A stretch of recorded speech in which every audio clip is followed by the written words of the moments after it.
자, 이번 시간은 부동산 개발론이라는 주제 가지고 살펴드리겠습니다. 개발론, 그 다음에 관리까지 묶어서 역시 5문제 내외가 출제가 되고요.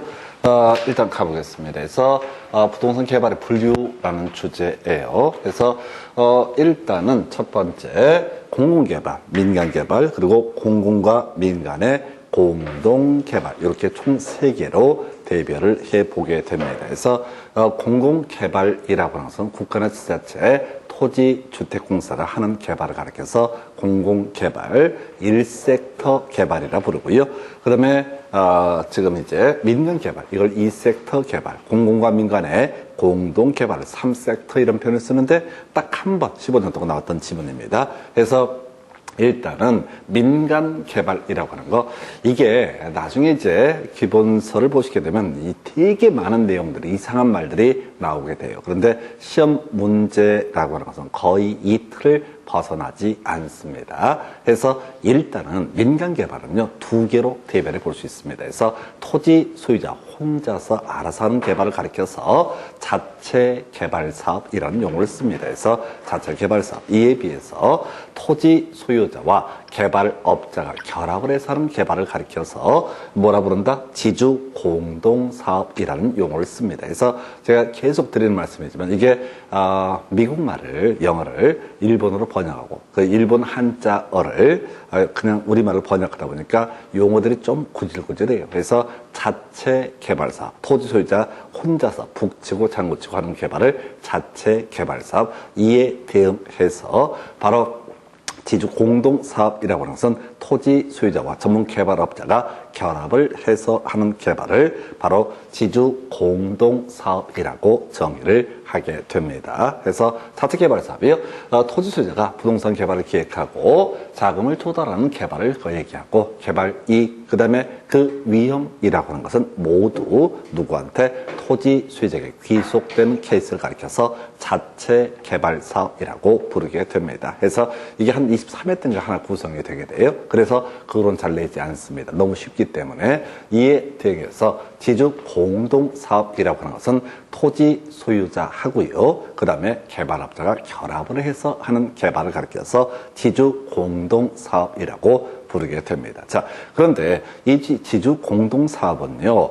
종류가 너무너무 많아요. 너무너무 많은데 시험 문제 답이 되고 시험 문제 포인트를 삼는 것은 수탁 방식과 신탁 방식, 또는 위탁 방식과 신탁 방식이라고 하는 거, 이것만 주구장창 출제를 하고 있습니다. 자, 30대 문제 좀 독특하게 구성을 했었는데 그럼에도 불구하고 기본 틀은 절대 바뀌지 않습니다. 그래서 이 신탁 방식이 30회 문제에서 약간 관리 신탁이라든가 처분 신탁 뭐 이런 식으로 몇 개가 세분되는 것들 나중에 이제 살을 붙여서 공부를 하게 될 텐데 기본 틀을 잡으셔야 돼. 자, 수탁 방식 또는 위탁 방식 용어 혼용에 쓰고 있고요. 신탁 방식 이렇게 되어 있는데, 자, 결국은 이제 두 개 차이가 무엇이냐라고 했을 때 형식적으로 소유권을 이전해 주게 되면 이걸 뭐라고 한다? 신탁 방식이라고 얘기를 합니다. 신탁이라고 하는 게 주로 어디에서 많이 쓰이는 기법이냐면, 이게 부동산 학개론도 공부하고 이제 민법 할 때도 한번 나오고요, 등기법 할 때도 신탁이라는 개념이 나오게 되는데, 보통의 경우 현실에서 신탁은 이런 식입니다. 갑이라고 하는 사람이 X 부동산 등을 소유하고 있어요. 이 사람한테는 을이라는 아들이 하나 있다고 한번 전제해 보겠습니다.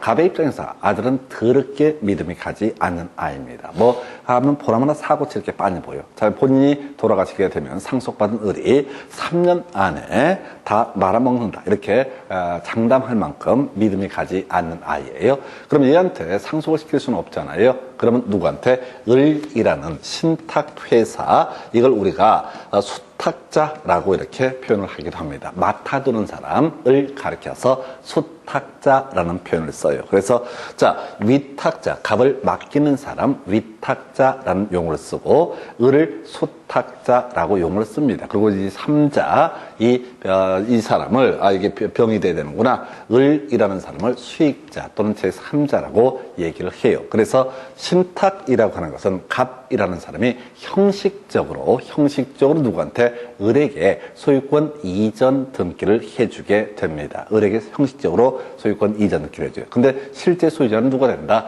갑이 된다. 그래서 이 X 부동산의 등기부를 보게 되면은 이렇게 되어 있어요. 갑에서 병으로의 소유권 이전 등기라는 것을 하고, 여기는 진짜 소유권을 넘기는 게 아니라 신탁을 해둔 것이다 라고 이렇게 표시를 합니다. 그럼 등기부를 봤는데 등기부 소유자, 등기 명의는 병으로 되어 있지만 실소유자는 누가 된다? 갑이 되는 관계, 이걸 우리가 신탁이라고 부릅니다. 그래서 신탁사 가장 핵심이 되는 얘기, 모든 얘기의 논의 핵심 이슈는 뭐라고요? 형식적이나마 그 소유권을 누구한테? 바로 수탁자에게 넘겨주는 형태를 가리켜서 뭐라고 합니다? 신탁이라고 부릅니다. 그러면 모든 시험 문제의 쟁점은 이거야. 소유권이 넘어가면은 그것은 뭐가 되고 신탁 방식이 되게 되는 거고, 소유권을 넘겨주지 않고 이 토지에다 건물을 짓거나 개발을 하거나 등등등 위탁자, 이 개발업자가 이런 업무를 담당을 하면은 이걸 위탁 방식 또는 수탁 방식이란 용어를 쓰게 됩니다. 그래서 거의 놀라울 정도예요. 자, 30회 때도 약간 어렵게 구성이 되는데, 관리 신탁이라고 하는 것은 신탁의 한 종류입니다. 관리 신탁이란, 자, 소유권 이전을 하지 않는 것을 말한다 해서 이미 틀린 거야. 신탁이란 말 자체는 항상 와닿다. 바로 소유권 이전이 전제가 되게 되는 것을 가리켜서 뭐라고 한다? 신탁이라고 얘기를 합니다. 그래서 자, 토지 소유자와 개발업자가 함께 부동산 개발 사업을 하는 방식으로서 토지 소유자가 토지를 제공하고 개발업자가 개발의 노하우를 제공하는 방식을 지주 공동사업이라고 부르게 되는데, 이때 아예 형식적일지라도 소유권 이전을 개발업자에게 해주게 되면 이것을 신탁 방식, 소유권을 이전하지 않게 되면은 이걸 뭐라고 한다?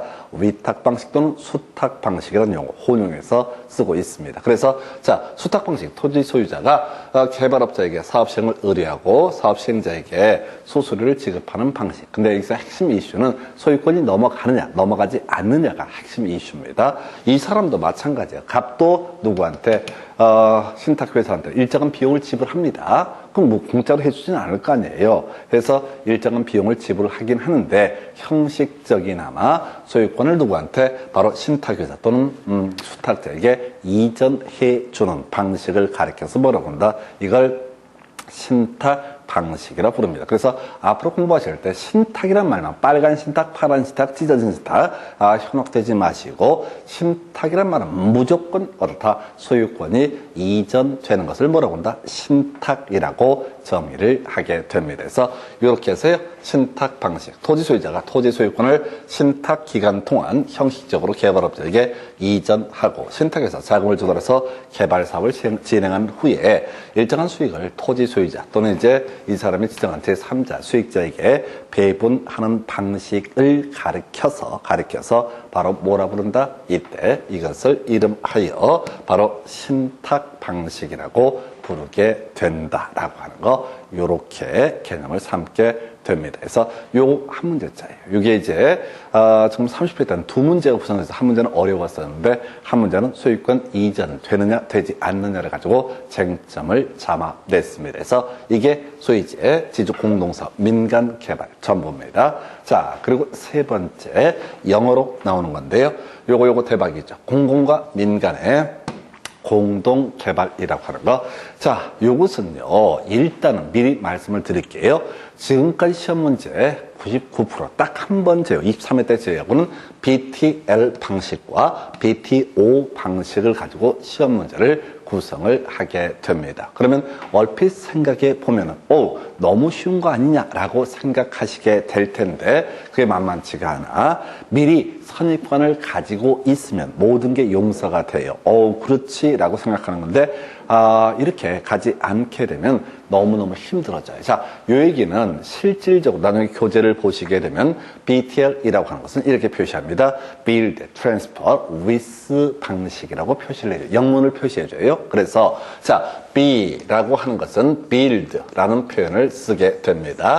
build라고 하는 것은 준공한다, 완성한다 라는 의미를 가지고 있어요. 그래서 자, 우리가 이제 준공이라는 표현을 주로 시험 지문에서 많이 구성을 합니다. 두 번째, transfer, T라고 하는 거. 자, transfer라고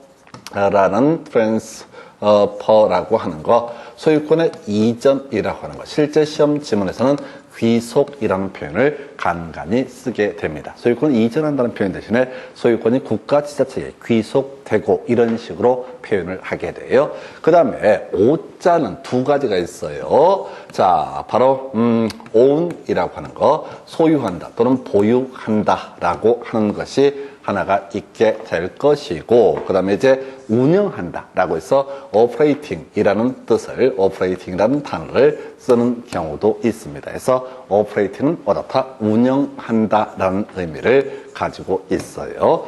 마지막, 자, 뭐가 있을까? B, T, O, 그 다음에 L이라고 하는 거, with 라고 하는 거, with, 임대, 임차라고 하는 거, 요렇게 가게 됩니다. 근데 이걸 쓰실 필요는 없어요. 왜? 어차피 실제 시험 문제를 표시해 줄 때는 BTL, 괄호 열고, build, transfer, with, 괄호 닫고, 방식, 이런 식으로 표현을 합니다. 그러니까 우리가 이제 알아야 되는 것은 그 영문 순서대로 얼마나 잘 배열이 되어 있는가, 이것만 판단하시면 돼요. 자, 그래서 자, 다시 갑시다. build, B라고 하는 것은 준공한다, 완성한다 라는 의미를 가지고 있고, T, transfer, 소유권을 이전한다, 소유권이 귀속된다 라는 표현을 쓰게 되고요. O라고 하는 것은 own, 보유한다, 소유한다 또는 operating, 운영한다 라는 표현. 그리고 well 해서 with 라고 하는 것은 임대 또는 임차라는 표현이 들어서게 되면은 이게 거의 자, 30회 때 이 문제 안 나왔거든요. 이 등으로 한 5년에 3번 내지 4번 구성하는 문제가 이 BTL, BTO 이 방식이 되게 됩니다. 그래서 이 순서가 시험 지문에 따라 조금씩 달라지긴 하는데 가볼까요? BTL 방식이라고 하는 거, 이게 사실은 시험 문제에서는 경우에 따라서 BTOL 방식처럼 보이는 경우가 있습니다. 미리 약속하십시다. BTOL 방식은 없습니다. BTOL 방식은 우리 시험 보실 때는 어떻게 한다? BTL이다. 이게 학원에서 제가 도와드리는 전부예요. 나머지는 영문 순서로 가면 되는 것이고, 그래서 BTOL 방식이라고 하는 것은 따로 없어요. 근데 우리가 순서대로 읽어가면 BTOL처럼 보이는 게 있다고요. 그건 뭐로 해석을 해야 된다? BTL 방식으로 해석을 해야 된다. 그런데 지금 보니까 BTO 방식도 있죠? 예, BTO 방식은 당연히 뭐로? BTO로 보게 된다. 그래서 출제 포인트가 이게 되는 이유가 뭐냐면은 수험생들이 지문을 읽어가다 보면은 BTO L 뒤쪽에 L이 붙어 있는 경우가 있어요. 그럼 얼핏 생각하면 뭐로 착각할 수 있다고요? BTO 방식으로 착각을 하는 거야. 뒤를 안 봐버리는 거야. 그러면 그건 틀리게 되는 거예요. BTOL 방식이라고 보여지는 게 있는데 시험에는 BTOL 방식이 없기 때문에 BTOL로 보이는 것은 뭐로 해석한다? BTL 방식으로 보여자. 요것만 제가 실제로 여러분한테 가르쳐 드릴 수 있는 전부예요. 시험 문제 푸는 테크닉. BTOL 대신에 BTL이라고 표시를 해야 된다라고 하는 거. 자, 그럼 한번 가볼까요? BTL 방식. 자, 사회 기반 시설을 먼저 준공을 하게 됩니다. 그럼 B라고 하는 것이 나오게 되죠. 일정 기간 동안 사용수익권을 유보한 채 소유권을 국가지자체에 귀속하는 방식 T 나와 있죠. 근데 시험 문제 구성할 때 얘들을 사용수익권을 유보한 채를 여기다가 집어넣는 경우가 있어요. 그럼 O라고 하는 것이 보이게 됩니다. 유보한다. 자, 보유한다라는 얘기가 아까 own 해서 o로 보인다고요. 그리고 뒤에 마지막에 국가지자체로부터 임대료를 받는 방식. 임대 들어가 있죠? 그러면 BTOL처럼 보이는 경우가 있다. 시험 문제 구성할 때는 오히려 BTOL처럼 표시를 해줘요. 착각을 유도하려고. 그런데 BTOL 방식이 아니라 뭐가 되는데 이건 BTL 방식이다. 그래서 실제 처음 할 때만 조금 힘들고요. 나중에 문제 풀다 보면 진짜 감사한 문제입니다. 문제는 더럽게 길고 복잡해 보이는데 그냥 순서에 따라서 써가는 거야. 그래서 바로 BTL 방식. 다시 문제를 좀 어렵게 구성할 때 이런 식이에요. 사회기반시설을 준공, B라고 하는 거. 그리고 국가지자체 소유권을 이전하되 또는 귀속시키되 T. 자, 운영권을 보유한 채 O. 그 다음에 국가지자체한테 임대를 받는 방식 L. 그럼 이제 환장하는 거지. 그냥 미리 마음의 준비를 하지 않게 되면 뭐야? 이건 BTOL이야, BTL이야. 헷갈려 버리는 거. 그래서 수험생들이 함정 알면서 당하는 파트가 이 파트예요. 그래서 어설프게 공부를 하고 들어가면 BTOL 방식은 거의 100% 수험생이 BTO 방식이라고 착각을 하고 회심의 체킹을 한다. 그리고 작살나게 되는 그런 케이스가 되겠습니다. 그 다음에 이제 BTO 방식 가볼까요? 사회기반시설 준공 B라고 하는 거.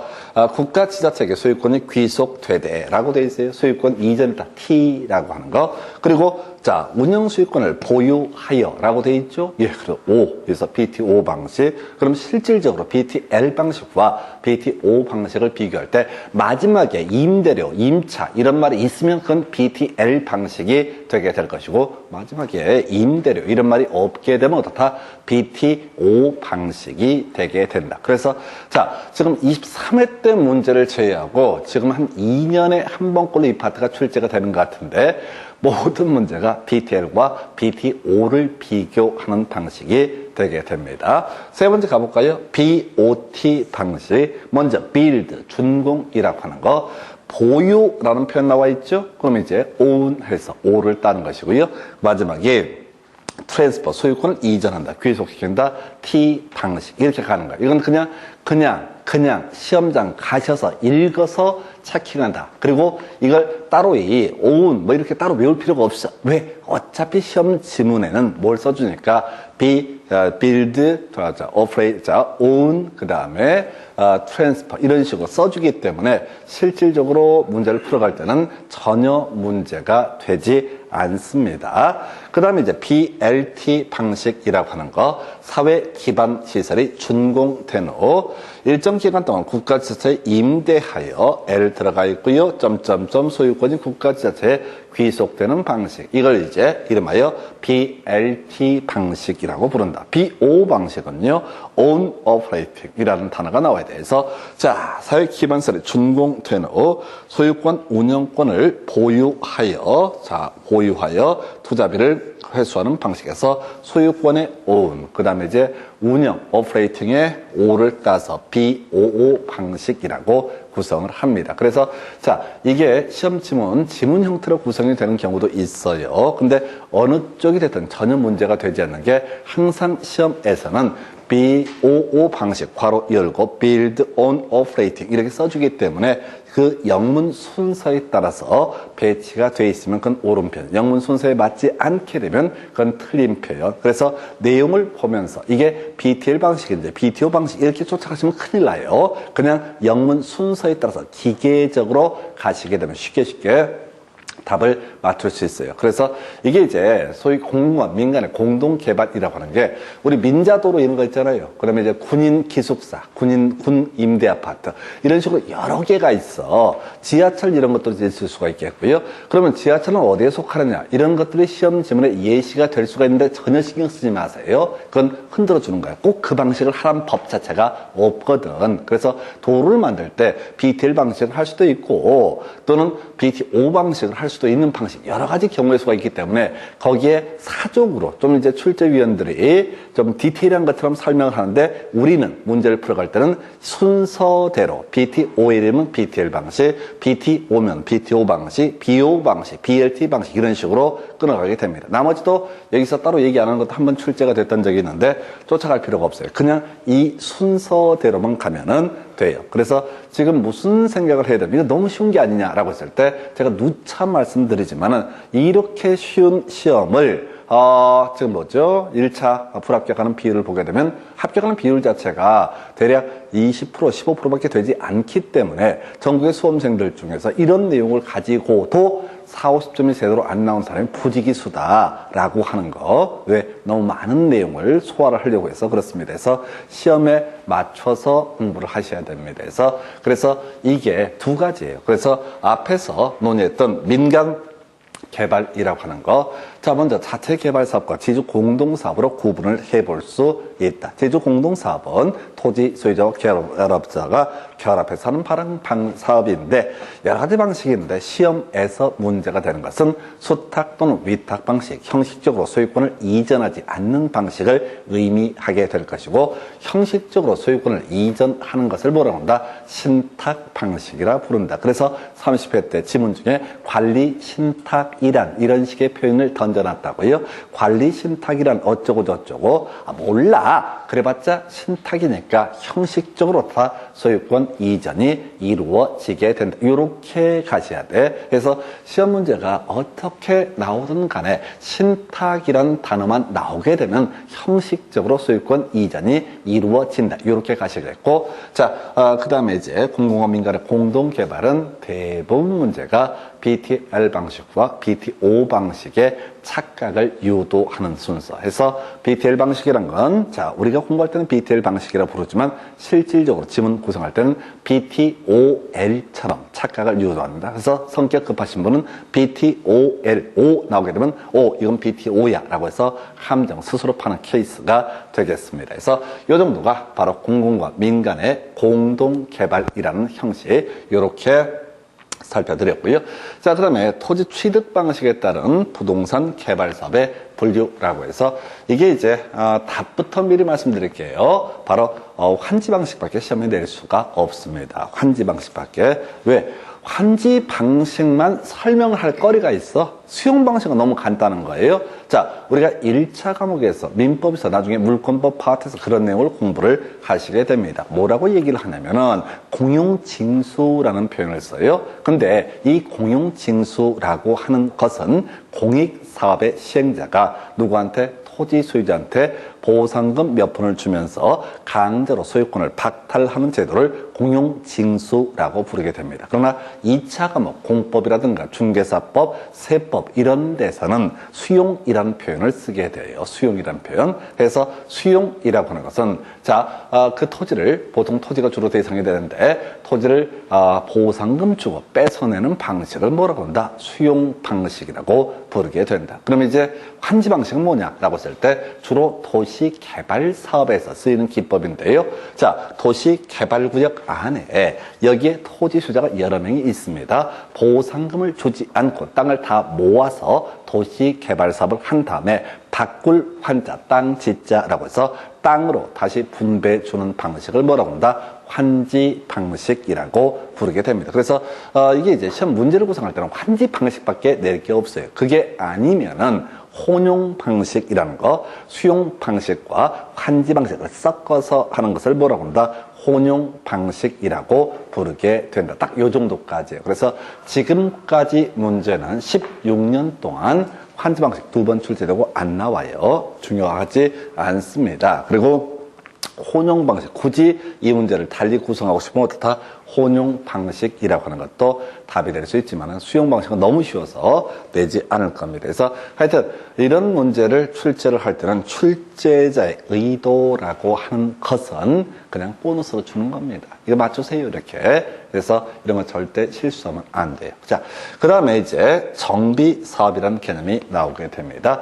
자, 요거요, 원래 부동산 공법이라는 과목에서 공부하는 내용입니다. 근데 27회 때 학기론에서 한번 출제가 됐었고요. 예, 30회 때 또 한번 이 문제가 출제가 되게 됩니다. 되게 간단해요. 이것의 정의를 쭉 써놓고 이 정비사업은 무엇이냐라고 묻는 방식 해서 사실은 2차 과목 공법까지 공부를 하게 되면 뭐 이런 걸 문제를 내고 지랄이 유치하게 이렇게 생각되는 영역인데 1차만 공부하시는 분들은 대부분의 학기론 교재 이게 빠져 있어요. 그리고 이제 학기론 선생님들이 항상 하시는 말씀이 2차 공법 시간에 공부를 하세요. 이런 식으로 토스를 하게 됩니다. 그러나 공법 선생은 학기론에서 뭐라고 얘기하는지 몰라요. 저만 알아요. 양쪽 다 나온다는 것을 해서 이제 요 설명 드릴게요. 자, 산 하나 그려놓고 생각합니다. 산 하나 그려놓고 해서 제일 처음, 제일 달동네에서 시행되는 사업.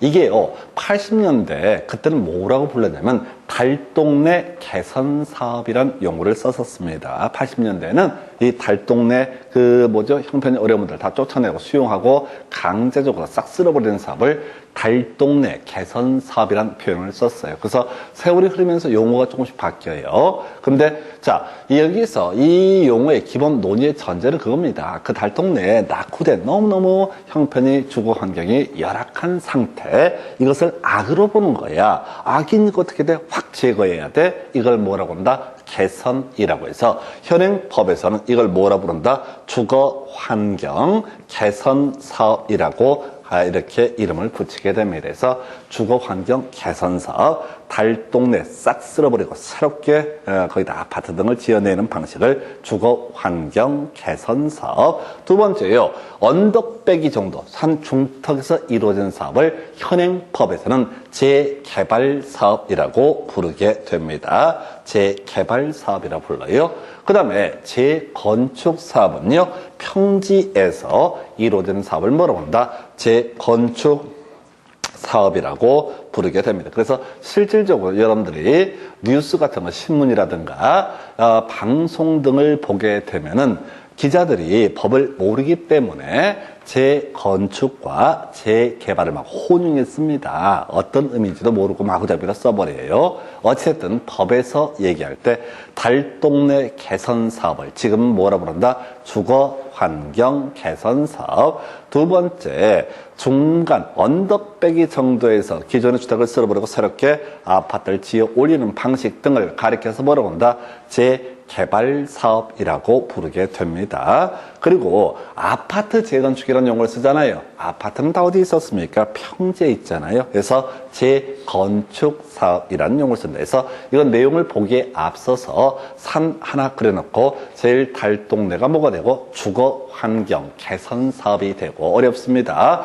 자, 시험 문제 구성할 때 헷갈리게 하려고 주거 환경 관리 사업 이렇게 나왔던 적도 있습니다. 주거 환경 관리 사업은 현행법에 없는 제도예요. 근데 우리 수험생들이 자, 대충 외우니까 주거환경 개선 사업이라고 하는 게 주거환경 맞는 것 같구만 이라고 해서 함정을 파요. 이 양아치 같은 놈들이 1번 주거환경 관리사업, 3번 주거환경 개선사업 이런 식으로 던져놓는다고 그러면 어설프게 외우게 되면 주거 이거 맞구만 이렇게 착각을 하는 거 해서 개선, 재개발, 재건축 이런 식으로 정리를 하게 됩니다. 자, 개선과 재개발과 재건축이라고 하는 거 순서가 뭐라고요? 개선, 재개발, 재건축이라고 하는 거 요런 논리 순서. 그래서 이제 이 각 지역의 특징에 대해서 설명을 드리겠습니다. 이건 이제 머리 글자 따서 외우는 게 오히려 싸게 먹힙니다. 의미를 곰곰이 생기시게 되면 주거예요, 주거 이게. 왜냐면 법제도가 많이 바뀌다 보니까 원래 취지랑 많이 바뀌었어요. 그래서 자, 일단은 저소득의 저자고요. 단독소득의 단이라는 거, 저단 이렇게 외우십시다. 주거 환경 개선 사업은 어떻다? 저단이라고 하는 거. 그 다음에 재개발 사업은요, 여러 개 열자고요. 상업적의 상자를 따서 열상이라고 합니다. 그리고 재건축은 두 글자면 좋겠네요. 양호 이렇게 외우십시다. 저단, 열상, 양호. 주거 환경 개선 사업은 자, 저소득의 그 다음에 자, 단독주택의 단, 재개발은 열하게, 그리고 상업의 상이라고 하는 거. 그 다음에 재건축은 뭐라고요? 양호라고 하는 거. 저단 열상 양호라고 하는 거, 저단 열상 양호라고 하는 거, 이렇게 뼈대를 잡아주실 거예요. 그래서 저단 열상 양호라고 하는 거, 이렇게 뼈대를 잡아주세요. 저단 열상 양호라고 하는 거. 제가 개념을 설명드릴게요. 주거환경 개선사업은 달동네라고 말씀을 드렸습니다.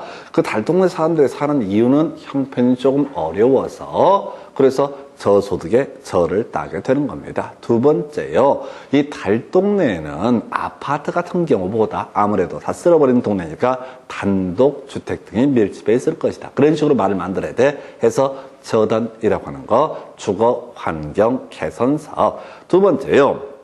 재개발이라고 하는 거. 자, 보면 정비 기반 시설이 열악하고 라고 해서 정비 기반 시설이라고 하는 거 나중에 정비법을 통해서 공부하게 되는데 도로, 상하수도, 공원, 공용 주차장 뭐 이런 것들을 가리켜서 기반설, 정비 기반 시설을 부릅니다. 해서 언덕 빼기만 하더라도 도로 사정 이런 것들 좋지가 않습니다. 주차장 사정도 별로 좋지가 않습니다. 그래서 열악의 열자를 따게 될 거고요. 그 다음에 상가 재개발, 공장 재개발이라는 개념, 요걸 상업지역, 공업지역 이렇게 치고 들어가는 거예요. 그래서 일단 암기 편의로 해서 상업지역의 상자를 따라서 열상하게 되면 재개발이라고 부르게 될 것이고요.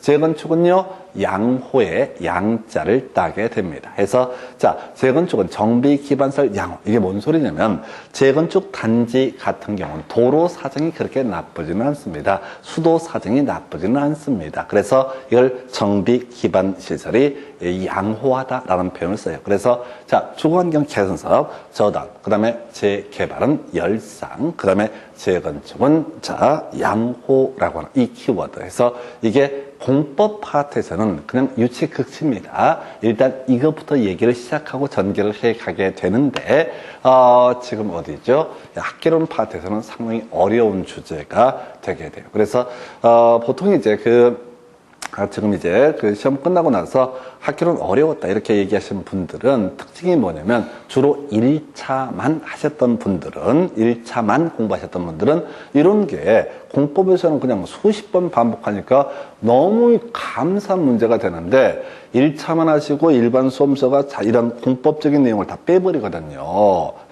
교재를 쓸 때 그렇게 생각하시면 돼. 이제 학개론 강의하시는 분들은 법을 몰라요. 법을 모르기 때문에 함부로 손대지 않아요. 왜냐하면 법이 계속 바뀌거든요. 계속 바뀌다 보니까 바뀌는 걸 추적을 못해. 법조문 분석하는 그런 능력은 없으니까. 그러니까 아예 다 빼버리는 그런 특징. 그래서 이런 문제를 어렵게 받아들이는 경우도 있습니다. 그래서 하여튼 저단 열상 양호라고 하는 거. 이게 바로 주거환경 개선, 재개발, 재건축. 여기까지가 개발설 분류라고 해서 아까 환지 방식 얘기하고요. 아무래도 좀 어려울 수 있는 것이 저단 열상 양호라는 주제가 되겠습니다. 해서 이렇게 보셨고요. 그 다음에 이제 검토 드릴 게 부동산의 개발 절차라고 하는 거 설명드리겠습니다.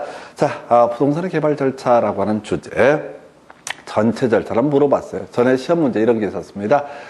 아이디어 단계, 그 다음에 이제 예비 타당성 분석, 그 다음에 대지 구입 단계, 부지 매입 단계, 그 다음에 타당성 분석. 이렇게 이제 순서를 몇 개를 던져주면서 부동산 개발 사업의 절차를 순서대로 연결하시 이런 문제도 있었습니다. 그래서 자, 어찌됐든 첫 번째 포인트라고 하는 거. 예비 타당성 분석이라고 하는 것. 본격적으로 부동산 개발 사업을 해서 얼마의 마진이 남을 것이냐를 검토하는 것은 좀 이따 논의하게 될 타당성 분석이라는 개념이 되게 될 것이고, 예비 타당성 분석이라고 하는 개념은 자, 대강 위험 등을 측정해 보는 것을 가리켜서 예비 타당성 분석이라고 얘기를 합니다. 그래서 정의하기는 이런 식이죠. 개발 사업으로 예상되는 수입을 또는 비용을 계략적으로 계산해서 수익성을 검토하는 단계를 예비 타당성 분석. 자, 여기서는 하나, 둘, 세 개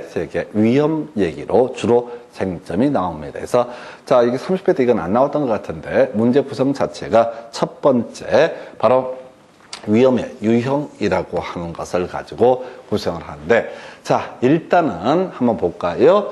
법률 위험이라고 하는 거, 시장 위험이라고 하는 거, 그 다음에 운영 위험이라고 하는 거, 총 3가지가 소위 예비 타당성 분석 단계에서 검토하는 위험이라고 얘기를 합니다. 자, 이것도 미리 결론부터 알고 가셔야 돼. 제가 그 부동산 학개론을 교재를 쓰고 대학에서 강의를 하는 분들의 뒤에 백그라운드 스토리를 보게 되면 다 경제학과 출신들입니다. 대부분이 부동산 경제학을 했던 사람들이에요. 근데 경제학을 해서 인생이 잘 풀리게 되면 대학에서 경제학과 교수가 되게 되는 것이고, 인생이 좀 꼬여 어쩌저해서 어플라이 했는데 떨어지고, 어쩌저해서 어플라이 했는데 또 떨어지고.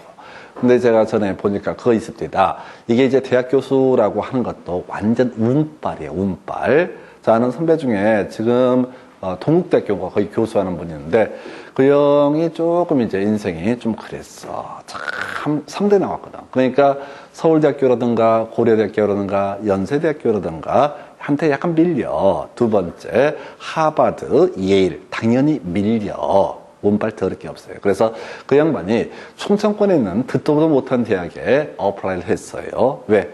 한 몇 년 동안 굶다 보니까 뭐라도 생활비라도 벌어야 되니까, 원래는 좀 좋은 대학 가고 싶었는데 포기하고 제가 지방에 되게 이름 없는 대학에 어플라이를 합니다. 그래서 뭐 총장하고도 얘기가 되고, 아는 뭐 다른 교수님 통해서 거의 다 얘기가 됐어. 오시라고. 근데 갑자기 나가리가 돼. 어떤 미친놈이 서울대 출신의 예일대학 출신이 갑자기 그 대학에 어플라이를 한 거야.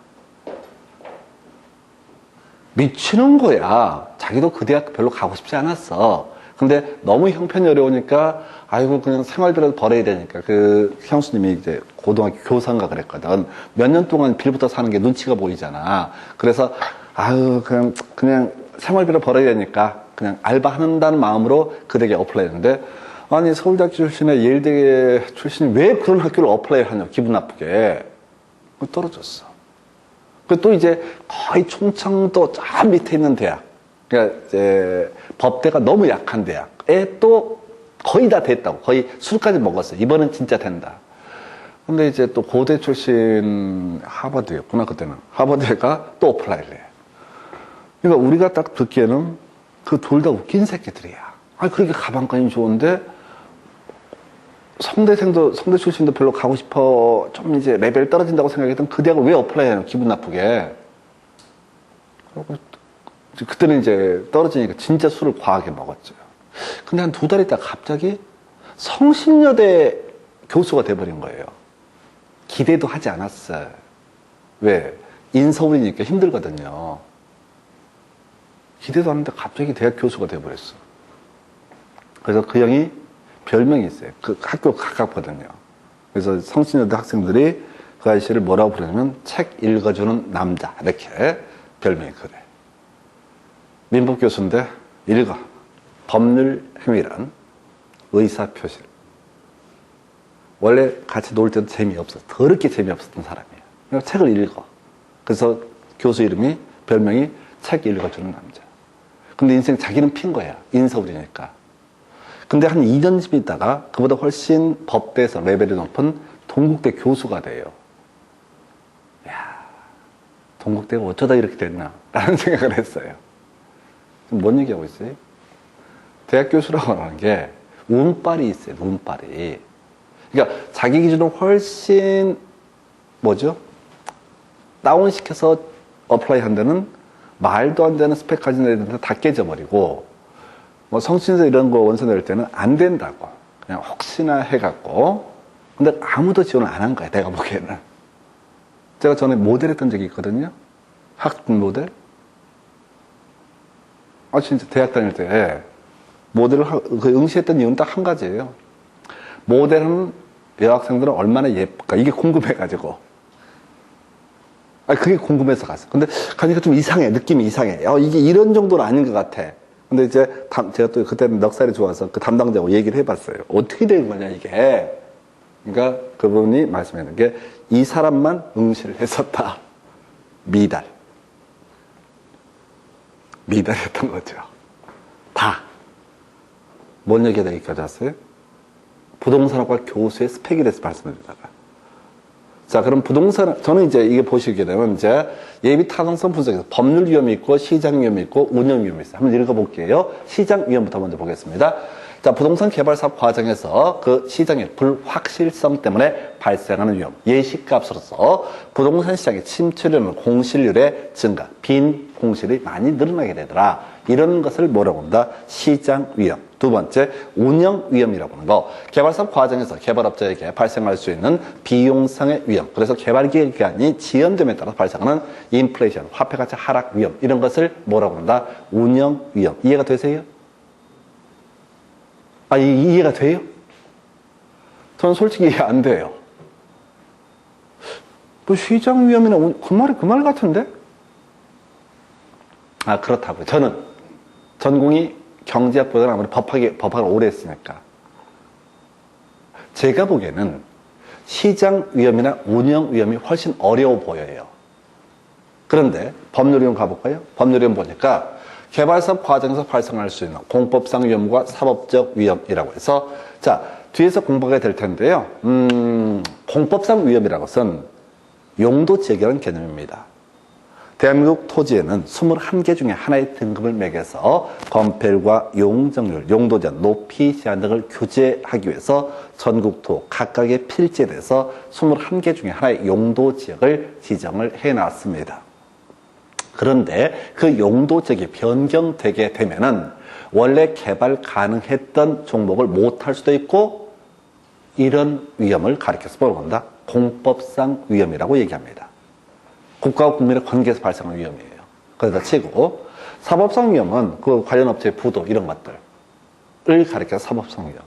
그러니까 저는 이제 법학을 주로 많이 했었기 때문에, 오랫동안 했기 때문에 공부를 하면서 법률 위험은 쉬워. 용도 지역이니까. 근데 시장 위험과 운영 위험은 오히려 좀 어려운 느낌을 받았어요. 근데 제가 아까 말씀드린 게, 경제학을 한 사람들 입장에서는 시장 위험이나 운영 위험은 너무 유치한 거야. 시험 문제 내기도 민망한 거야. 근데 그 사람들은 법을 모르잖아요. 용도 지역이라는 걸 잘 이해를 못 한다고. 법학을 안 했기 때문에. 어쩔 수 없이 부동산 학에서 용도 지역이라는 개념이 나오니까 찾아봐갖고, 아, 뭐 이런 게 있나 보다. 이 정도의 지적 수준인 거야. 그럼 걔들은 문제 구성할 때 100% 공법상 위험을 답으로 뽑아요. 왜? 자기들 보기에 어려우니까. 이게 보는 관점의 문제예요. 그러니까 저는 워낙 법학을 오래 하다 보니까 오히려 시장 위험이라든가 운영 위험, 이게 밋밋하고 좀 어색해. 어렵다는 게 아니라 딱 떨어지는 맛이 없어. 그런데 경제학을 주로 했던 출제위원들, 부동산학과 교수들 입장에서는 법률상 위험이 훨씬 어려운 거예요. 제가 전에 한번 말씀드렸는데, 대학에서 강의하는 부동산학 교재에서 법에 관한 부분을 보게 되면 다 아사리판입니다. 말 자체가 안 되는 게 너무 많아요. 왜? 그 사람들 법학 전공이 아니기 때문에 그 부분을 제대로 분석을 못 해내는 거야. 그러니까 예를 들어서 용도지역 이런 것들은 현행법에서는 21개 중에 하나의 용도지역을 정하는데 20년 전에는요 16개 중에 하나를 지정을 해. 근데 2008년도가 만들어진 책에 16개 중에 하나가 있다 이런 식으로 표시한다고. 그건 법을 모르니까 국토부 자료를 카피해 써버리는 거예요. 각주 달아가지고. 그래서 다시 첫 번째 출제 포인트, 법률상 위험이라고. 특히 공법상 위험이라는 게 지금까지 7년 동안 2번 답을 뽑습니다. 그래서 용도지역 또는 군사시설 보호구역이 지정에 의해서 개발이 지연되는 위험, 이런 것을 가리켜서 공법상 위험. 군사시설 보호구역은요, 나중에 이제 지문 가지고 설명드릴 텐데, 군부대 인근 지역에 지정되는 게 군사시설 보호구역이에요. 그래서 저쪽 어디죠? 파주라든가 일산 지역에서 아파트 분양할 때 아파트 분양 광고에다가요 조그맣게 써 있어요. 군사시설 보호구역 인접, 이렇게 조그맣게 거의 안 보이는 글씨로. 이게 뭐예요? 군부대에서 새벽 2시에 포탄 쏘고 연습하는 데야. 그러니까 공짜로 불꽃놀이 쇼를 새벽 2시에 보여주는 거야. 그러면 이제 그 인근의 주택가에서는 짜증나는 거지. 쿵! 소리가 함께, 뭘 짜증이 내. 저기 여의도까지 가서 10월 달에 그 한화에 사는 거, 그 불꽃놀이 보잖아. 멀리 가서 교통 막히는데. 근데 그분들은 상시적으로 창밖으로 포탄 날아가는 게 보여요. 군사시설 보고요. 근데 어떤 지역이 군사시설 보호구역이면 개발 못합니다. 부대장의 허락이 있기 전까지. 그래서 군사시설 보호구역에 어떤 토지가 포함돼서 개발이 지연될 위험, 이걸 뭐라고 한다? 공법상 위험이라고 부르게 됩니다. 그래서 여러분 제 마음에는 가능하다면 지금까지 시험 문제 8년 동안 공법상 위험만 2번 답을 뽑았어요. 나머지 시장 위험 또는 운영 위험이라고 해서는 답을 아니게 구성을 한다고. 그러니까 제가 계속 부탁을 드리는 게 뭐냐면 제발 답이 됐던 주제만이라도 막 반가운 마음이 들어야 돼요. 공법상 위험 나왔는가 이런 마음이 들으셔야지 시험 볼 때 이상한 표현들이 현혹이 되지 않습니다. 그래서 위험의 위험 중에서 법률상 위험, 그 중에 하나가 공법상 위험이라고 하는 거, 요거 하나 이슈. 시장 위험, 운영 위험은 이해가 되시면 정말 축복받으신 거예요. 전 별로 이해가 되지 않았어요. 근데 답이랑 별 관련이 없습니다. 답을 찍어내는 게 능력이에요. 두 번째 이슈. 통제 가능한 위험과 통제 불가능한 위험. 28회 때 출제됐었고 30회 때 예상했는데 안 나왔으니까 31회 때 가장 유력한 문제가 이 문제입니다. 자, 부동산 개발 사업 과정에서 발생하는 위험 많습니다. 근데 통제 가능한 위험과 통제 불가능한 위험, 누구냐면 개발업자 또는 건설업자 입장에서. 근데요, 이 부분은 단순해요. 통제 불가능한 위험은 아예 보지 마세요. 왜? 다 통제 불가능하니까. 유일하게 통제 가능한 위험이 하나 있습니다. 뭐라고요? 부실 공사에 따른 하자 담보 위험. 이것만 개발업자가 다 통제할 수 있다. 이건 자기가 열심히 하고 노력하면 어떻다고요? 해결할 수 있는 거라고. 이런 위험에서 벗어날 수 있습니다. 그러나 나머지 위험은 어떻다고요? 통제 불가능한 위험이 되게 됩니다. 되게 루틴이에요. 정해져 있어요. 여기 요 근래에 이제 한번 나왔었잖아요. 어디? 부영건설. 부영건설하고 동탄에서. 와, 그 사진 찍어보니까 거의 전쟁터더만. 부영건설에서 아파트를 분양을 했는데요. 선분양 얘기랑 나중에 연계가 되는데, 아파트 분양할 때 모델로서는 겁나 예쁘게 만들어줬겠죠, 당연히. 그래서 주택 종합저축인가? 주택 청약 종합저축. 요 가입한 사람들이 부영건설에 청약을 했어. 당첨됐어.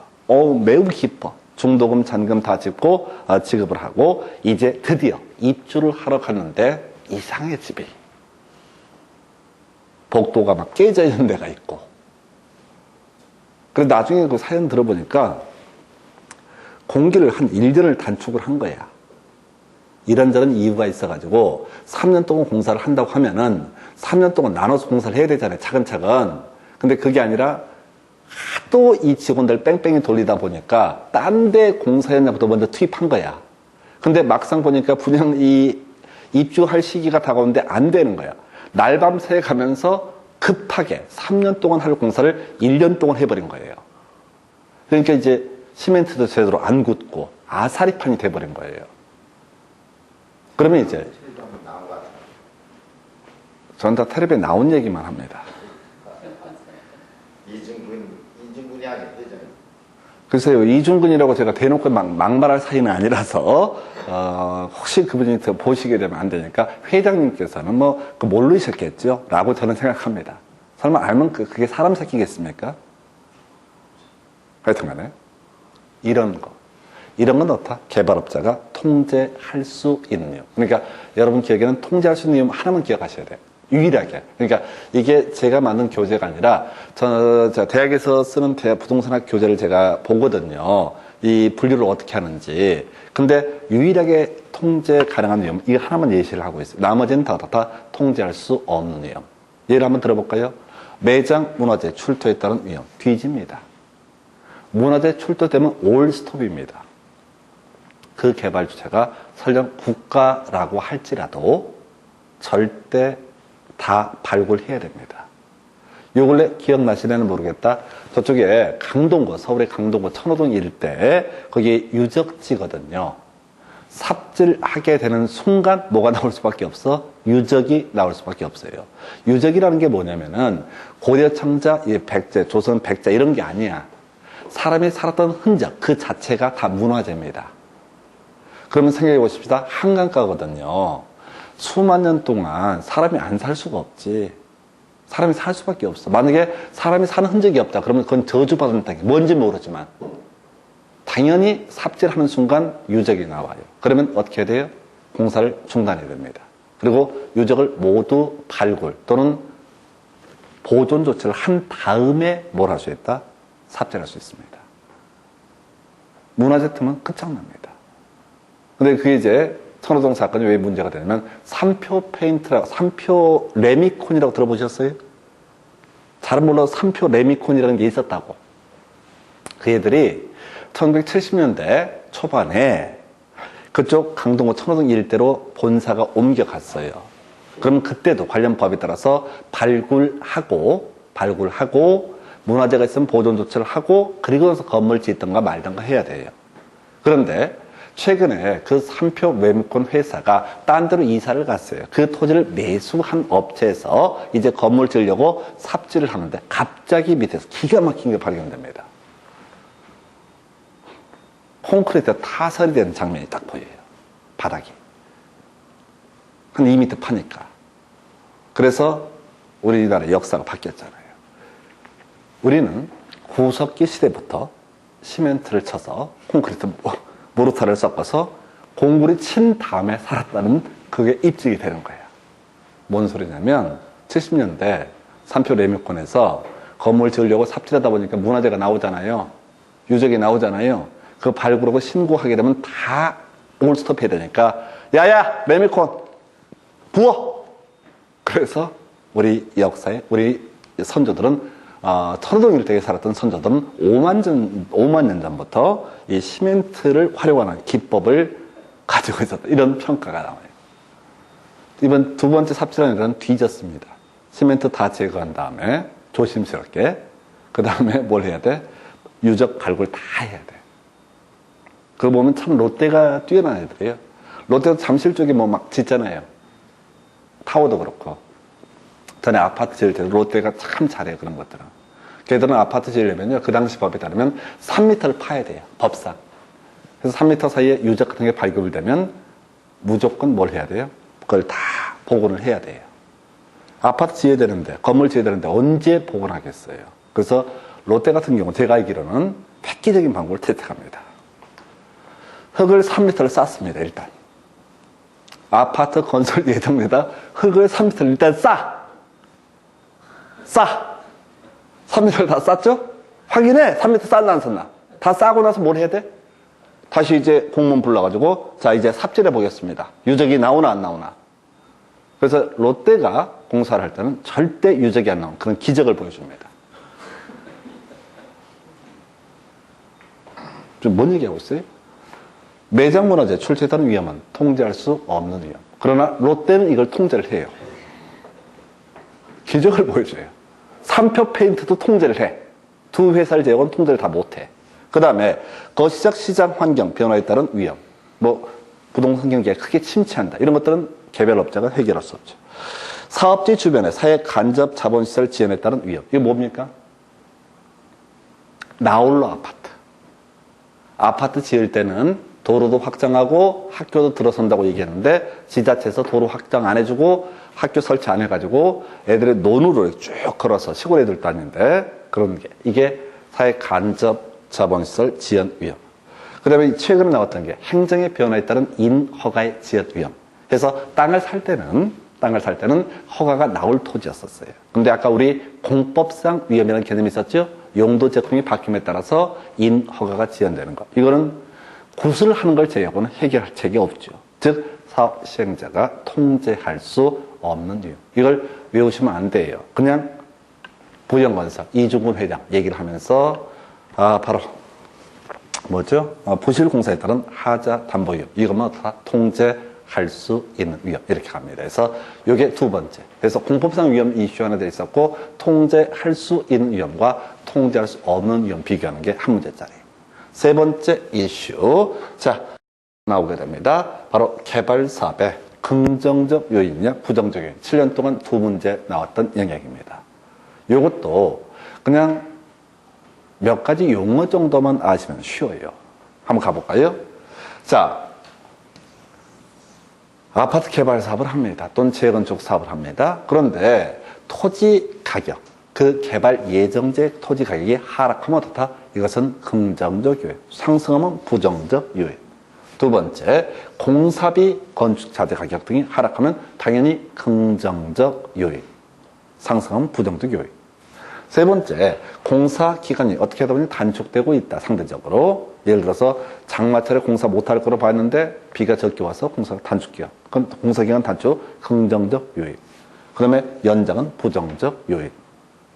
근데 제가 이런 걸 뭐 가르치면 좀 민망해요. 뭐 이런 것들을 설명을 하고. 그래서 이제 설명드릴 수 있는 것. 수험생이 가끔 헷갈리는 게 이 파트. 용적률의 증가 또는 용적률의 할증이라고 하는 것은 긍정적 요인, 용적률의 감소는 부정적 요인. 요것만 이제 설명을 좀 드리죠. 용적률은요, 건물 줄 때 위로 쌓을 수 있는 연면적에 대한 규제입니다. 그래서 용적률이 할증된다거나 용적률이 완화된다는 얘기는 더 높이 건물을 지을 수 있다. 그래서 이것은 어떻다? 긍정적 요인. 이에 비해서 용적률의 감소는 부정적 요인. 그래서 제가 이제 수업하다 보면 수험생이 약간 헷갈려 하는 게 이 파트. 용적률이라는 용어 때문에. 나머지는 뭐 알만한데 또 하나 이슈가 기부 체납이라고 하는 거. 기부 체납은요, 우리가 주택법 같은 걸 보게 되면 주택 건설 사업 할 때요, 지자체에서 삥 뜯는 겁니다. 요 근래 시끄러웠던 것 중에 하나가 잠실에 뭐더라 그게 장미 아파트라는 데가 있어요. 장미 성내동 쪽에 장미 아파트라는 데가 있어요. 그래서 그 재건축하려고 하는데 계속 서울시하고 이제 논의가 되는 게 뭐냐면 기부 체납 얼마나 할 거냐. 우리가 용적률 얼마 인정해 줄 테니까 니들도 얻은 이익을 그 토지를 서울시에 기부 체납을 해달라. 삥 뜯는 겁니다. 그래서 기부 체납이 증가되면 어떻다? 부정적 요인. 기부 체납이 감소하면 긍정적 요인. 이게 이제 두 가지. 기부 체납하고 용적률만 용어상 약간 어려움이 있습니다. 세 번째, 초기 분양률의 호조. 이게 뭔 소리냐면 우리가 아파트를 분양할 때 일부를 초기에 분양하는 경우가 있다고요. 분양하는 이유는 뭐겠어요? 팔려고. 잘 팔려. 그러면 그건 당연히 어떻다? 긍정적 요인. 그럼 초기 분양률이 적어지면 어떻다? 부정적 요인. 이거 가르치다가 이제 강의하다가 어떤 분이 손들고 얘기해요. 아니, 아파트 값이라는 게 앞으로 쭉 올라가게 될 텐데 초기 팔리는 것보다 뒤에 팔리는 게 낫지 않겠느냐. 라고 이렇게 창의적인 생각을 하십니다. 그러시면 안 됩니다. 이거 중2 정도 수준의 문제로 생각하셔야 돼. 그러니까 앞으로 아파트를 갖고 있는 게 가격 오르니까 오히려 나을 거다. 뭐 이런 것까지 생각하시면 안 된다고. 그러니까 지금 뭔가 돈이 필요하니까 팔려고 내놨으니까 잘 팔리면 좋은 것 이렇게 단순하게 가셔야 돼요. 그러니까 이런 이제 공인 쪽에서 이런 시험에서 특히 학개론 쪽에서는 되게 어떻게 보면 유치한 걸 물어봐요. 엄청 창의적인 내용을 물어보지 않아. 그래서 이게 이제 공부하시는 분들 중에 함정이 뭐냐면 공부를 많이 하고 하시는 분들이 너무 깊이 생각해. 아니, 아파트 값이 앞으로 오를 텐데 지금 파는 것보다 좀 이따 파는 게 낫지 않겠느냐. 그래서 제가 물어보죠. 오른다는 보장이 어디 있어? 빠질 수도 있는 거지. 그러니까 이걸 단순하게 가면 쉬워지는데 막 창의적으로 생각하면 어때요? 이게 오히려 혼자 자기 제풀에 걸려요. 그 다음에 이제 재건축을 한다고 조합원의 부담금이 혹시 감소한다. 딴 데서 이익이 있으니까 감소시키는 거니까 좋은 요인, 긍정적 요인. 그러나 조합원 부담금이 증가하면 부정적 요인. 단순하게 생각하셔야 돼요. 이게 공부를 하면 할수록 나중에 꼭 그렇다고 볼 수 없는데 왜? 조합원의 부담금이 증가되게 되면은 재건축 조합이 튼튼하게 재정을 확보 이렇게 가시면 안 된다고. 조합원 부담금 증가되면 사람들이 욕을 하고 지랄을 한다고 아예 안 한다고 뭐 이렇게 부정적이에요. 이렇게 단순하게 가셔야 돼요. 그 다음에 일반 분양분의 분양가 상승. 요건 이제 상식 하나 추가해야 되는데 우리가 재건축 사업을 할 때는요. 조합원 분양분이라는 개념이 있고 일반 분양분이라는 개념이 있습니다. 그래서 일반 분양분의 분양가 상승하게 되면 조합원들은 매우 기뻐하겠죠. 그만큼 자기들의 분담금이 감소되니까. 해서 지금 용어 중에서 그나마 이슈가 되는 게 기부채납, 용적률, 그 다음에 조합원 분양분. 요게 이제 개발이라는 또는 재건축이라는 개념을 알고 있으면 쉬운 문제고 이 개념을 이해를 못하면 어려워지는 거죠. 그래서 일반 분양분의 분양가 상승은 긍정적 요인, 하락은 부정적 요인. 이주비 대출 금리 하락이란 거 긍정. 이것도 마찬가지야. 우리가 정비사업 할 때, 재건축을 할 때요.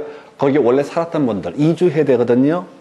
뭐 돈 주머니에 다들 몇 억씩 끼고 있는 게 아니기 때문에 이주비라는 것을 대출을 받아요. 일괄적으로. 그럼 이제 이주비 대출 금리가 낮아지게 되면 아무래도 조합원의 부담이 감소하기 때문에 긍정적 요인이 되게 될 것이고, 그 다음에 이제 이주비 대출 금리가 상승하면 부정적 요인. 이게 세 번째 포인트. 자, 그래서 예비 타당성 분석에서는 소위 위험이라고 하는 거, 법률적 위험 중에서 공법상 위험, 용도적인 변경 위험, 그 다음에 군사시설, 보호구역에 묶여서 개발이 지연될 위험, 이런 것을 바로 뭐라고 합니다?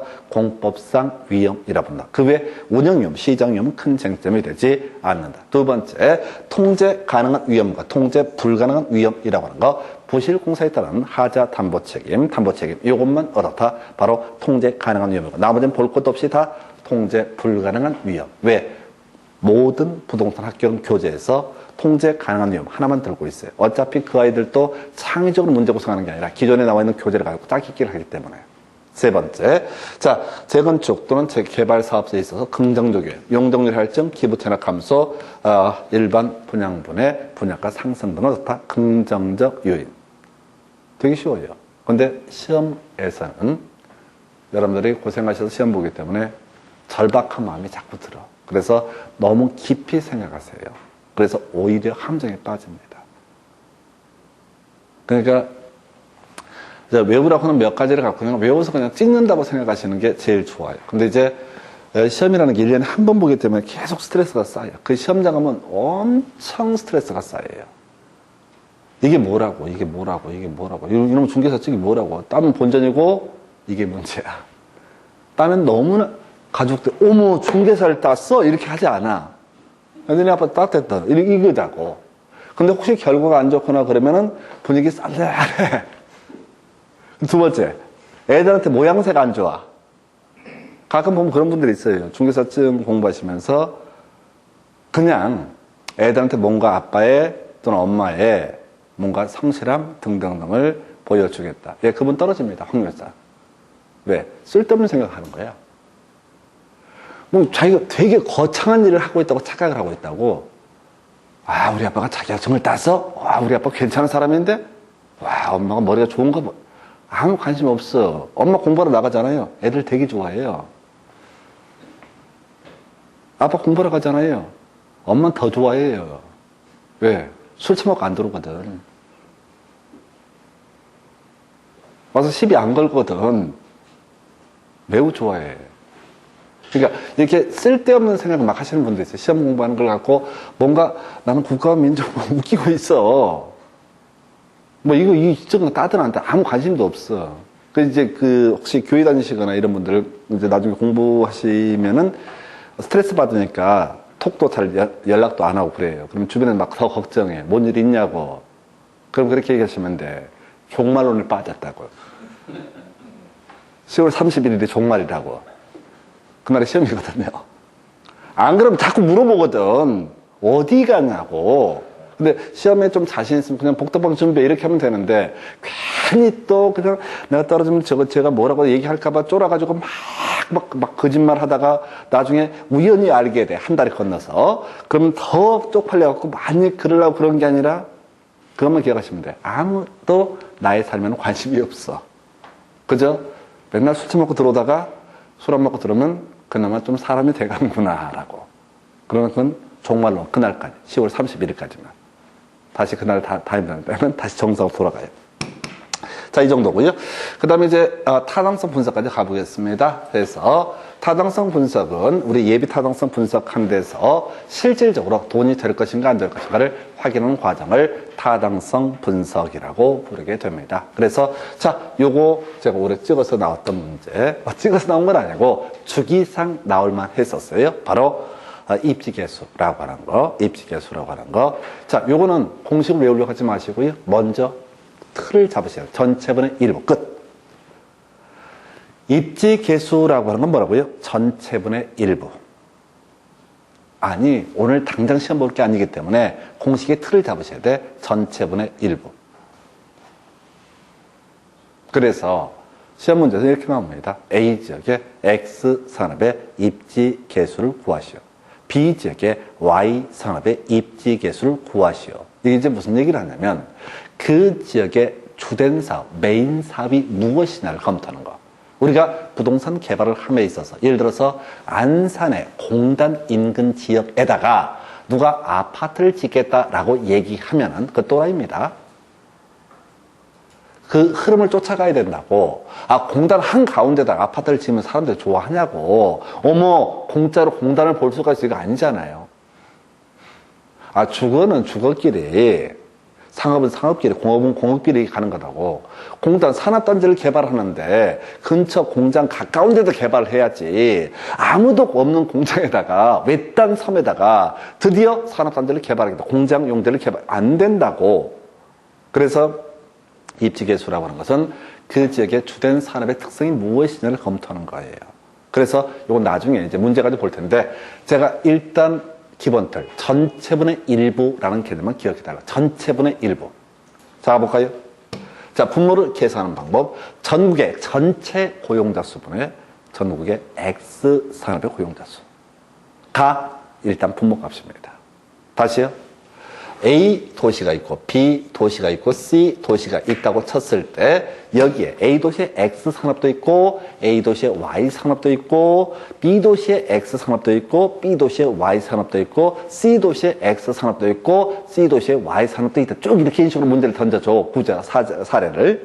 자, 그랬을 때 A 지역에 X 산업의 입지개수. 전국 전체. 분모는 일단 전국이죠. 전국의 전체 산업 고용자 수 또는 매출액이 분모의 분모. 전국의 X 산업의 고용자 수 매출액이 뭐가 된다? 분모 중에 분자. 이것만 봐도 자, 전체 보면 전국분의 A지역. 전체분의 일부죠. 전체분의 일부죠. 근데 분모를 다시 분석하니까 전국의 전체 X 산업, Y 산업 전체 고용자 수 이게 분모라고. 분모 중에 분모. 그리고 전국의 X산업 고용자 수. 이게 분모 중에 분자. 오늘 다 외우실 건 뉘앙스만 아시면 돼요. 그 다음에 A지역의 전체 고용자 수 분의 A지역의 X산업의 고용자 수라는 것이 분자. 그래서 다시 전체분의 일부. 그러면 이제 분모에는 전국이 들어가죠. 분모 중에 분모에는 전국의 전체 고용자 수. 분모 중에 분자에는 전국의 X산업의 고용자 수. 분자는 일부야. A지역으로 한정을 하는 거죠. A지역의 전체 고용자 수분을 A지역의 X산업의 고용자 수. 이게 A지역 X산업 입지 개수라는 겁니다. 이건 의미도 없어요. 그래서 이것들이 갖는 취지는 이 A지역의 주력 산업이 뭐냐? 만약 B도시로 가면 B도시의 주력 산업이 뭐냐를 검토하는 거. 그래서 부동산 개발을 하고자 할 때도 만약에 주거 밀집 지역이다 라고 하면 주택을 위주로 지어라. 이런 논리 구조입니다. 상가 밀집 지역이면 거기에 특성에 맞춰서 상가를 위주로 지어라. 물론 이제 역발상이 떼돈이 되는 경우도 있긴 하겠지만은 그냥 입지개수란 것은 그 지역의 주된 특성을 검토하는 거. 27회 때 계산 문제, 30회 때 계산 문제. 그냥 그대로 냅니다. 이건 오늘 못 외웠어요. 첫 한 번은. 자, 그 다음에 이제 시장성 분석. 시장 분석은 중요하죠. 시장성 분석. 자, 일단 가십시다. 이 지역의 특징을 파악을 했습니다. 그리고 나서 내가 여기서 범계획에서 원룸 장사를 해야 되겠다라고 생각을 합니다. 여기는 어떤 이유로 원룸의 메인스트림이다 라는 전제가 쌓였을 때 그러면 내가 만든 원룸의 시장에서 얼마나 먹힐 것인가를 검토하는 걸 뭐라고 한다? 시장성 분석이라는 표현을 씁니다. 시장 분석은 시장 수요 공급을 분석하는 거니까 의미가 없고 한 번밖에 안 나왔으니까 시장성. 내가 만든 물건이 시장성이 있느냐 없느냐. 시장성이라고 하는 뭐라고요? 얼마나 잘 팔릴 건지를 검토하는 거. 그래서 시장성 분석을 이라고 하는 개발된 부동산이 현재 미래 시장에서 매매, 임대될 가능성을 검토하는 것을 시장성 분석. 그래서 흡수율 분석이라는 게 나와요. 그래서 흡수율 분석은 뭐냐면 이 동네에서 나 전에 내가 원룸 장사를 하고 싶다고 했을 때 그 전에 원룸 장사를 했던 사람이 얼마나 매매 또는 임대를 잘 했는가를 검토해 보는 것이 아니라 그 검토를 통해서 내 물건이 얼마나 잘 팔릴 것인가를 검토하는 것을 뭐라고 한다? 흡수율 분석. 그래서 흡수율이라고 하는 것은 과거의 추세를 파악해서 목적을 기억하셔야 돼. 종국적으로 미래 흡수율을 파악하기 위한 수단이다. 그래서 여기서는 항상 시험 문제 구성할 때 흡수율 분석이라고 하는 것은 과거의 추세 파악을 주된 목적으로 한다. 이렇게 해서 틀리게 뽑아요. 그게 아니지. 과거에 원룸 장사를 했던 애들이 얼마나 망했는지 성공했는지를 검토해서 내가 만든 물건이 얼마나 시장에서 먹힐 것인가를 검토하는 것을 뭐라고 한다? 흡수율 분석. 다시 갑시다. 별로 어렵지 않아요. 시장성 분석하고 흡수율 분석은 거의 같은 말입니다. 그래서 흡수율 분석, 미래, 매매, 임대들의 가능성을 조사하는 것을 뭐라고 한다? 흡수율 분석. 이거 끝났어요. 끝났다는 게 뭐냐면 타당성 분석에서는 그 지역의 특성을 검토하는 거, 입지 개수의 확인. 그리고 그 지역의 특성을 파악한 다음에 실질적으로 내가 만들게 될 아파트 원룸이 얼마나 팔릴 것인가를 검토하는 거, 과거의 사례를 중심으로 검토해 보게 됩니다. 그래서 미래 흡수율을 검토하기 위한 수단인데, 미래 흡수율은 점집에 가서 보는 것이 아니라 과거에 임대, 매매된 사례, 즉 흡수율 분석을 통해서 미래를 예측해 볼 수가 있다. 크게 두 가지예요. 지역적 특성 검토하는 거고, 내가 만들 물건, 과거에 얼마나 팔렸었는가를 통해서 내가 얼마나 팔 수 있는가를 추적해 보는 것. 이게 흡수율 분석 또는 시장성 분석. 마지막 주제 한 번 나오고 말았어요. 자, 이렇게 타당성 분석을 했습니다. 해보니 수익률이 4%다 라고 이렇게 예를 들어서 나왔다 하십시다.